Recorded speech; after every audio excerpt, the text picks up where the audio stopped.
We continue now at the top of Daf 105a Daf and Meseches Zevachim. This is Zevachim Daf 105a. On the previous summer, Rabbi Elazar asked, by Parim Hanisrafim and Seirim Hanisrafim, these are the inner carbon chatos that they're taken outside of the Azara to be burned. The halach is that the Kohanim that are taking them outside of the Azara, when the animal actually leaves the Azara, so then the begadim, the garments of these Kohanim, they become tameh. And on the previous summit, the question of Rebbe Elazar was, let's say you have a situation where the majority of the animal was taken outside of the Azara, but it's only a majority if you count a minority of one of the limbs. And so the question was, do we say that that particular limb follows its majority, and it's as if it didn't actually leave the Azara, and so then the begadim of the Kohanim are not going to be tameh? The Gemara ended up saying that it's obvious in such a situation that it would be considered that the majority of the animal has left the Azara, and the begadim, the garments, would become tameh. And so the Gemara now is in the middle of revising the question, that the question actually is when exactly 50% of the animal left the Azara, but it is a situation where you have rove aver, you do have the majority of one of the limbs, and so again the question is going to be whether we consider that the entire aver, that entire limb, has now in fact left the Azara. And Rashi here continues explaining the original understanding of the question, again in a situation where the majority of the animal actually left the Azara, but that only is with a minority of a particular aver. So then basar rov ha'aver, do we follow that minority of the limb? Does it follow its majority, meaning the majority of that limb that's still inside the Azara? V'havale kamanda lo nafak, and then it's as if it never left the Azara. Ve'ein kan rov ha'behema lachutz, and you don't have a situation then where the majority of the animal is outside the Azara. Ule'inyan tumas begadim michutz lamachane boy, and with regards to this halacha of tumas begadim, it has to be michutz lamachane, again outside of the camp. And so then the Gemara said, Elisha yotza chetzio shel par berov aver. Rather, what actually happened is, or the question actually is, a situation where 50% of the par, again, it left the Azara, and there's the majority, together there's the majority of a particular aver. So then, b'chatzi hapar yotza rov echod min ha'avarim, again, in 50% of the par, the majority of one of the limbs has left the Azara, umiyuto, and then the minority of that limb, b'chatzi hapar shabifnim, is in the half of the par that is still inside the Azara. So the question is, hai miyuto de aver, when it comes to that miyuta de aver, when it comes to that minority of the limb, shenishar bifnim, that is still inside the Azara, basar ruba de aver sheyotza shadin alei, do we say it follows the majority of that aver that already left, v'havale kamanda nafak, and then it is as if it already left the Azara, v'shtakach rov behema mibachutz, and it would come out again that the majority of the behema, of the animal, is mibachutz, is outside, and we'll see it in the Gemara now as the Gemara continues. Again, basar rov aver shadin alei, do we say that it follows the majority of that limb, and therefore it left, and therefore again it is as if the majority of the behema has left the Azara? Or Dilmar, maybe basar behema shadin on lei, maybe it follows the animal, and the Gemara says teiku, the Gemara leaves that as a question. And Rashi here continues and explains, O Dilma basar behema, maybe it follows the animal, meaning the mechaber, which it's attached to, vehechadisa shadin on lei, that would just simply mean wherever it is, you don't say that that part of the aver follows its majority. Now even though it's not a majority of the animal, there's 50% of the animal outside, 50% inside, elapal gets just 50-50. And we're not going to say the same argument that you're going to abandon the majority of the animal. Again, the Gemara said earlier that if the majority of the animal left the Azara, there's nothing to talk about. It's certainly outside the Azara, but that you won't say. But again, nevertheless, since in this particular situation, the limb is not separate, it's all part of the animal, lo as linan bei basarubu, we don't follow its majority, and therefore we don't consider that it left the Azara. Now here Rashi throws in another halacha where it would make a difference, v'im nitma hapar, and if the par would become tameh, would become disqualified, if it hasn't yet left, the halacha would be sorfo bifnim, that it gets burned inside, and this is relevant to what the Gemara said on the previous summit. There are various areas of Beis Hadeshin, of places of ashes where they burn, and sometimes it follows where the animal actually was when it becomes disqualified, but in any case, in this particular question, the Gemara says teiku, the Gemara leaves it as a question. And the Gemara continues, Rabba bar Rav Huna masni la begavri. Rabba bar Rav Huna, he understood the question, he taught the question that it's talking about the individuals who are taking these animals outside the Azara, the Parim Hanisrafim and the Seirim Hanisrafim. B'misaskin bo chamisha b'nei adam. The case would be, let's say for example, 5 people are dealing with this animal, taking it outside the Azara. V'nafku tlas, and 3 of them have already left the Azara, upashu l'hutrei, and 2 remain in the Azara. So what's the halacha in that situation? Basar rov misaskin azlina, do we follow the majority of the people who are dealing with the animal, it would then be as if it left the azara, or basar behema azlina, or do we follow the animal? And the Gemara says teiku. Again, the Gemara leaves that as a question. And the Gemara continues, Boy Rebbe Lazar asks the following question, Parim u'seirim hanisrafim, again by the Parim and Seirim hanisrafim, sheyatzu v'chazru, let's say they go out of the Azara and then they return, they go back in the Azara. Mahu, what's the halacha? Mi'amrinan, do we say, Kevan denafki luhu itmu luhu, since they left, so they're tamei? O dilmar, maybe, Kevan hadar, since they returned. And Rashi explains, sheyatzu v'chazru mahu, they went out and they came back in. Kasal gadaydach le'inyan tumas begodim shel elu sha'otziom kami boile. Initially we think the question is by the tum of the begodim. Again, the tum of the garments. So if they already left, their begodim are going to be tamei. Itmu lahu bigdehem. Again, they're going to become, their begodim will become tamei.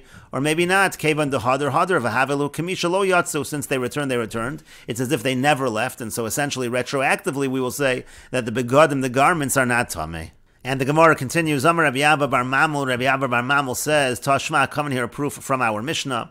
Hayu sovlano son bimotos, if they were taking these animals, the parim hanisrafim, stirim hanisrafim, they were taking them outside of the Azara on poles. Harishonim yatsu chutz l'chomas ha'azara, and the Kohanim who are in the front, they've already left the walls of the Azara. Va'achronim lo yatsu, and the Kohanim who are in the back, they have not yet left the walls of the Azara. Harishonim sheyatsu chutz l'chomas ha'azara mitamin begadim, the first ones who left, they went outside the walls of the Azara, their begadim, their garments are tamei. Va'achronim ein mitamin begadim ad sheyatsu, and the achronim, the later Kohanim, the ones in the back, their begadim, their garments are not tamei until they actually go out. And so the Gemara says, Visal gadaitach kevan denafkilu itmu. Now, if it should enter your mind that the moment they leave their tamei, so hanach dika gavoy letami, we should say that the Kohanim who are still inside the Azara, their clothing should in fact become tamei. And Rashi explains, hanach dika gavoy nami nitmu to hayitzil inyan tumas begadim. Rashi explains that when it comes to the leaving that we talk about by tumas begadim, by the garments of the Kohanim becoming impure, that's beparim ksiva. That's talking by the bulls, meaning we're looking at the animal when it actually leaves. Yotzi al michutz lamachane v'sarfud, like the pasuk says, it's taken outside the camp and they burn it. Uminei alfinan lekaman bepirkin. It's from this that we learn out later in the perek. Lomar lach, that it's to tell you. The pasuk is saying, kevan sheyotza hapar chutz lamachane achas. Once the bull leaves one camp, mitame begadim. So then we say that the garments are tamei. Afal pita lo nafa gavri nitmo. And even though the people didn't leave, but it's still their tamei.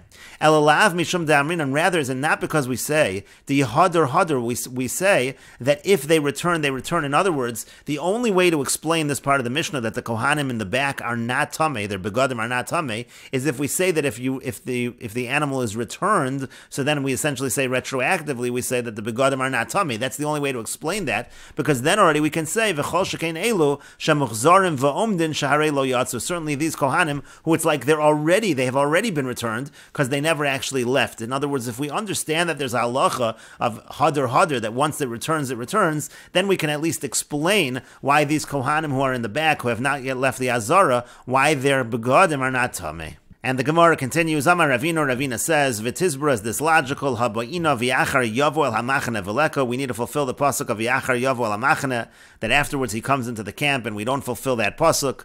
We will take a look at the Shinui Nuschos over here.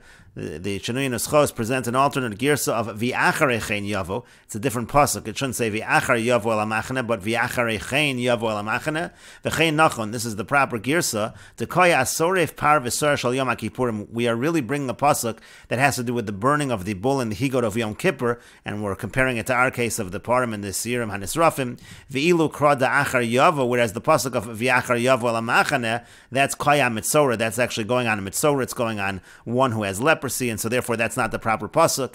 And in any case, Rashi over here explains the Gemara.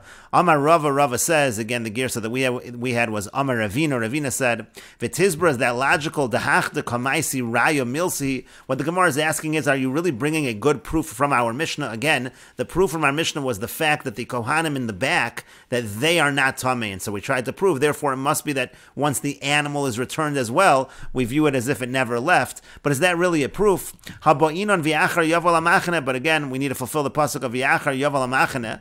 Alma kra b'denafik livroi koi. The point of the Gemara over here is to say that the pasuk is talking when the individual actually leaves the azar. In other words, Rashi above said that it's all dependent on the animal leaving the azar, but it's not true. The individual is also a factor over here. Dechol kama de lo nafik, because as long as he hasn't left, lo karina be v'yachar yavo, then it's not called that he's coming back into the machane. V'kemen de lo karina be v'yachar yavo, since you cannot reference to this person the pasuk of v'yachar yavo, lo karina be yechavis begadav. You also can't utilize the pasuk that he has to wash his garments. You can't say that he has to wash his garments, and so therefore, essentially, what Ravina is saying over here is you have no proof whatsoever from the Mishnah of the Kohanim who never left, because there is a halacha that the Kohanim have to leave in order for that tumas begadim to take effect. And the Gemara continues and says, according to that, but Ella, Rebbe Lozer hechi boila. But if that's the case, what exactly was Rebbe Lozer's question in the first place about the animal returning? And Rashi here explains the question. Uparchinan, we ask, Ella Rebbe Lozer hechi boila. What exactly was Rebbe Lozer's question? Meaning, Dekevan devahachi talia milsa. Since it is dependent on this, meaning since we also view the tumah in terms of the fact that the Kohanim have to leave the azara. So if that's the case, then mechin nafak, from the moment the Kohen leaves, karina be yechavis begadav, then we should call that yechavis begadav, that he has to wash his garments. In other words, the way Rashi seems to be understanding the Gemara over here is that once we're saying it's dependent upon the Kohanim actually leaving the azara, it wouldn't be logical to say anymore that if the animal is returned, that the tumah goes away. And now Rashi says, let's say, for example, they would have returned the animal, and then others would come to take out the animal now a second time. Even if you consider them to be taking out the animal, those later Kohanim who take out the animal are not going to be tummy until they actually leave. Because again, the pasuk of Yachar Yavo wouldn't apply to them if they don't actually leave. And so therefore, essentially the Gemara is saying, what exactly was Rebbe Lozer's question in the first place? It should be obvious that the animal returning is not going to affect those whose garments already became tamei. And the Gemara continues and answers that Rebbe Lozer's question was Kagon, for example, the Nikiti Lehube Bakulsi, that they were moving the animal with crooked staves. And Rashi here explains the Nikiti Lo Bevakulsi, that they use these Bakulsi to move the animals. Shachazim B'makalos, again, they were able to grab onto the animal with these staves. Va'omdin Mibachutz Lahotziam La'achar Shechazru, and they were already standing outside the Azara to bring the animal back out after it was returned.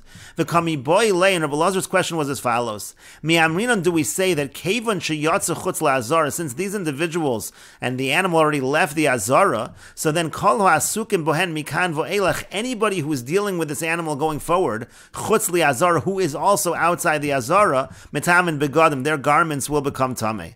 O Dilmor, maybe Kevan Dehadar Hadar, maybe since the animal was returned to the Azara, so it's already been returned. V'ad Nafki Lo Metamu, and therefore until it is again brought out, these later Kohanim who are dealing with the animal are not going to be Tameh. In other words, what the Gemara is saying is that the question of Rebbe Lozer is, you have this animal that was taken out, and now the animal was brought back into the Azara, and there are Kohanim standing outside of the Azara, dealing with the moving of the animal back outside the Azara. The question simply is, are they Tameh immediately, because they are dealing with an animal that was brought out, and they themselves are outside of the Azara? Or do we say, no, Kevan Dehadar Hadar, since the animal was brought back inside, they don't become Tameh until they actually bring the animal out again. Again, referring to these later Kohanim who are now moving the animal out using these staves. And the Gemara continues, Tanu Rabbanon, the sages taught in the Braisa, Parim upara v'sar hamishtalech, with regards again to the Parim hanisrafim. The Para here refers to the Para Aduma, and the Sar hamishtalech is the he-goat that is sent away la'azazel on Yom HaKippurim. So the halach is, with regards to all of these animals, hamishtalech, the one who sends the animal away, hasarfon, the one who burns them, v'hamotzion, and the one who brings them out, again bringing them outside of the Azara, mitame begadim, so his garments are going to become tameh.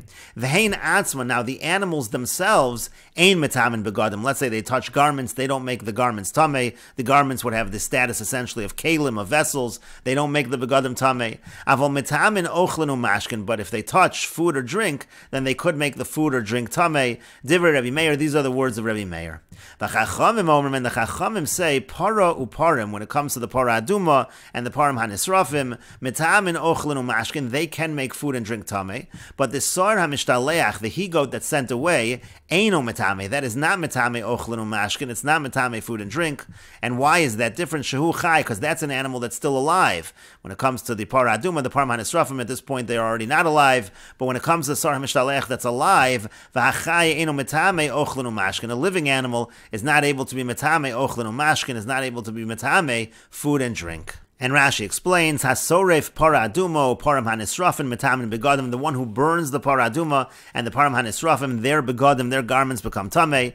Rashi says, para behed yoksiv, but with regards to the para aduma, that's an explicit pasuk, and param with regards to the bulls, that's the parko in Mashiach, uparho edo, par yom hakipurim, gamri mikra yisera, that's learned from extra psukim, the chatos, learned from the word chatos, beshili kol azvachim shenesarvu, that's at the end of the para kol azvachim shenesarvu, upar yom hakipurim, Purim behed yoksiv, and by the Par Yom Kippur, it is written explicitly. And the Shinuya Nuschos changes the girsa over here to Umi Par Yom HaKippurim Gamri, that again, when it comes to the Purim, that's learned from the Par Yom HaKippurim, from that extra pasuk.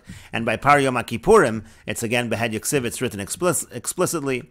And Rashi continues, Vehein Einon Metamin Begadim, but they themselves are not Metame garments, meaning Para Uparim Atzmon, meaning the Paraduma and the Parim themselves, Ein Metamin Begadim Hanogen Bohen Below Misaskin. They're not going to be Metame garments which touch them in terms of someone not dealing with the process of burning them. But they would be metame food and drink that touch them. Well, come on, mefarish time. And Rashi says, as the Gemara goes on, it will explain the reason. And the Gemara continues, B'shalom al Rabbi Meir, it's correct according to Rabbi Meir. We understand Rabbi Meir's opinion that again by all three, that by the Parim and the Paraduma and by the Sar HaMishtaleach, they're metame ochlin umashkin.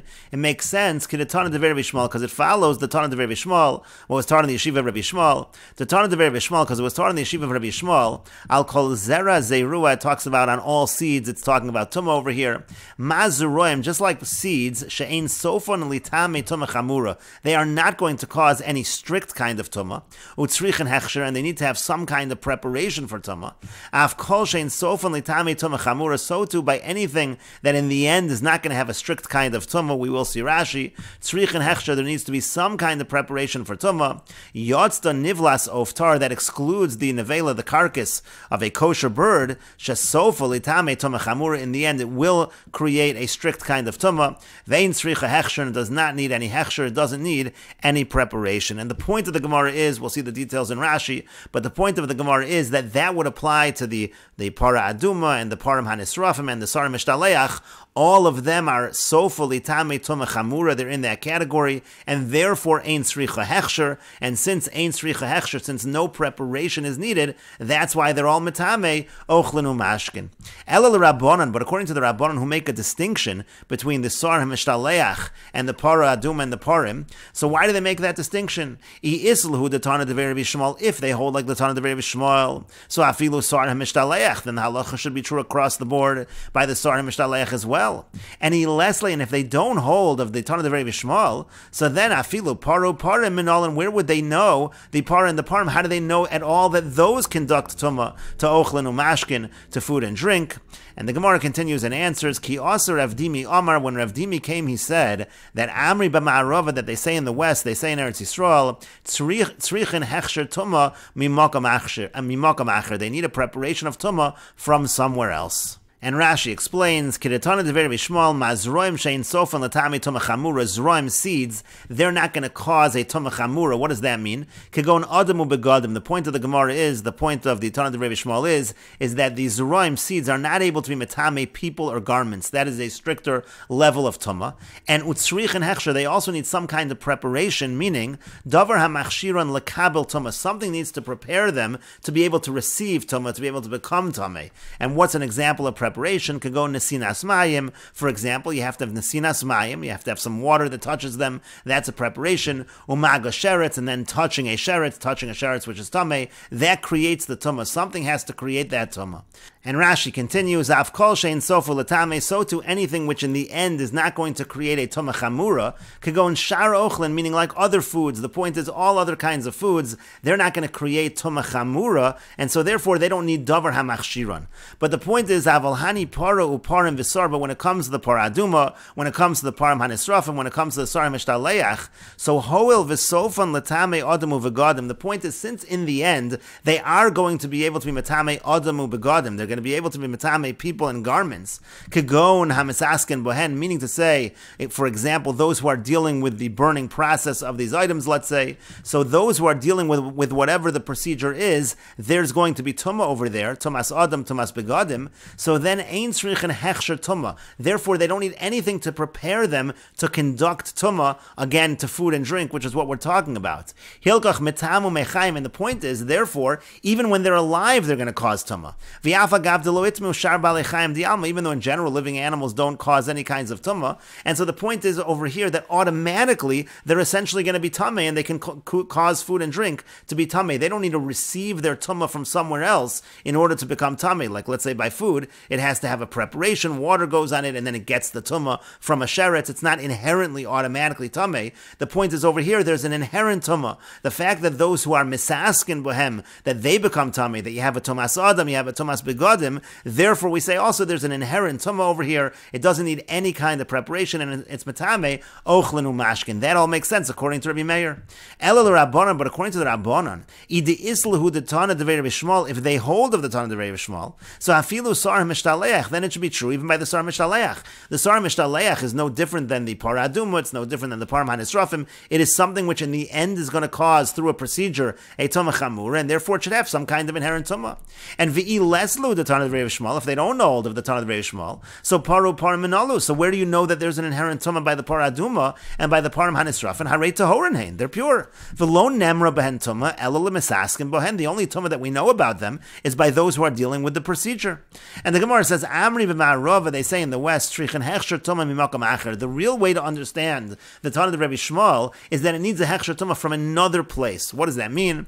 Had the Tana of Rabbi Shmuel hachikama. What the Tana of Rabbi Shmuel was saying was as follows: Kol she'in sofo l'tamei tumah chamura. If in the end it's not going to be a strict tumah, so tzarech hechsher tumah mimakam acher. There has to be some kind of tumah coming from somewhere else.